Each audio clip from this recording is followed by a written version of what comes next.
Next we have Joanne McCall representing the FEA.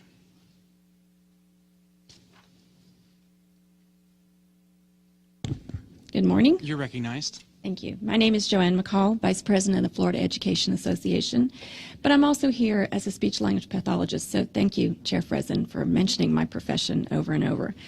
And I spent 20 years working in the public schools, working with students with disabilities. I know this is a multifaceted bill with the voucher program and as well as the disabilities, and I want to focus a little bit more on the disability part. We believe that the state and the school districts have an obligation to be sure that the parents are aware of the services available to their children in the public schools under IDEA.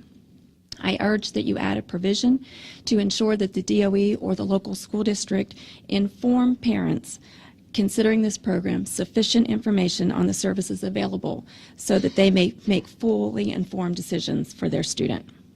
We are equally concerned about the requirements that public schools and their IEP teams will be required to provide IEPs for children they have never seen and then monitor their progress yearly without interaction and observation of that student. IEPs are federally prescribed process, and districts are responsible for following very specific guidelines.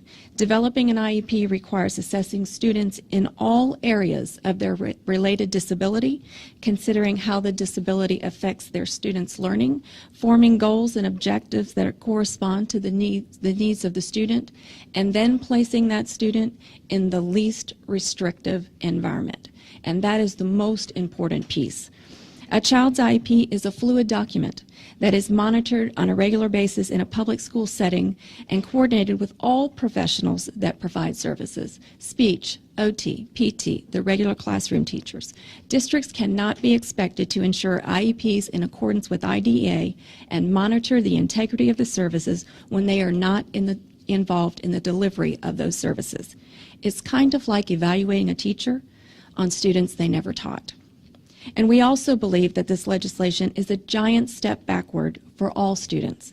Educating children with disabilities alongside their non-disabled peers fosters understanding and tolerance and better prepares students of all abilities to function far beyond the classroom walls. The education community has worked long and hard to make sure that people with severe disabilities are recognized and provide them the opportunity to succeed in a regular learning environment. While we have concerns about the personal learning accounts for children with disabilities, I have to say, as a teacher who taught disabled students daily, that this attempt to salvage the expansion of the CTC voucher program by attaching it to this bill is disingenuous to the public and to those of us who have dedicated our lives to serving disabled students. And one final point, if we're going to combine previously unrelated concepts today, then how about if we put two concepts together that always seem to get left out? How about choice and accountability in the same bill? Thank you.